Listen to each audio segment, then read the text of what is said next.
السلام عليكم ورحمة الله وبركاته. ازيكم حبايبي؟ عاملين ايه؟ وصفتنا النهاردة هي كفتة الرز. هنعرف مع بعض كل اسرارها اللي تطلعها معاكي مظبوطة. يلا نسمي الله ونصلي على الرسول ويلا بينا نبدأ.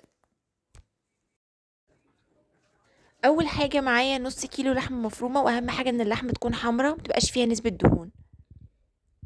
حطيت عليها نص كيلو دقيق رز او نص كيلو رز مطحون.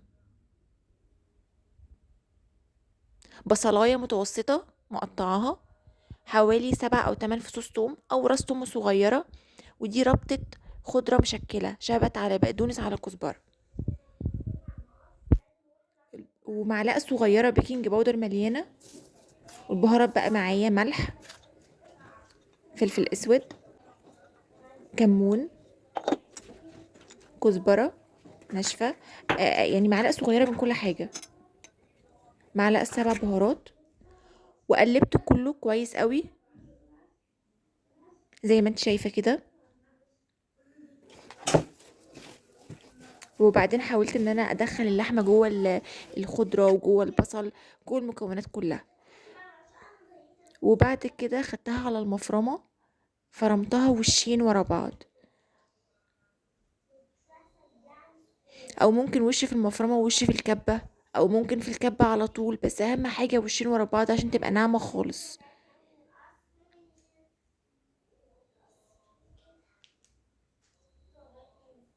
هعمل كل الكمية بنفس الطريقة.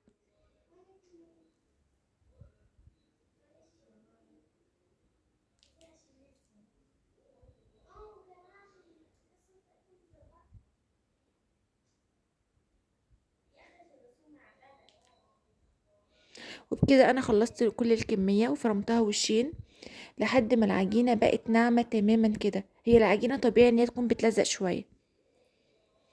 وقبل ما بصبع بدهن ايدي زيت، وبعد كده بصبع الكفتة بالشكل ده.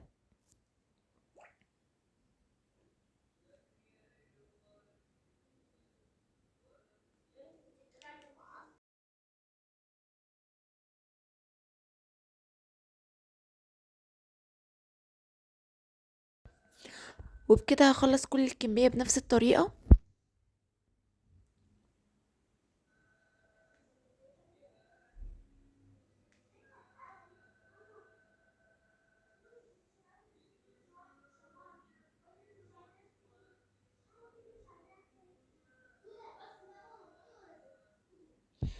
ممكن احتفظ بيها بالشكل ده في الفريزر وانزلها وقت التسوية، احمر الاول وبعد كده اسوي. وممكن انا فضلت ان انا احمرها واشيلها متحمرة. طبعا ده بيسهل عليا كتير قوي، يعني بنزلها على التسوية على طول. جهزت طاسة فيها زيت غزير سخن، واول ما سخن الزيت نزلت فيه بالكفتة، واول ما اخدت اللون الذهبي من كل اتجاه شلتها على طول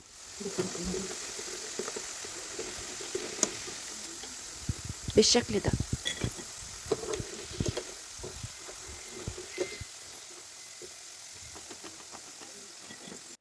سبتها تبرد تماما، وبعد كده نقلتها في اطباق التخزين ولفتها ببلاستيك رول وحطيتها في الفريزر. كده هيسهل عليا كتير قوي وقت التسوية.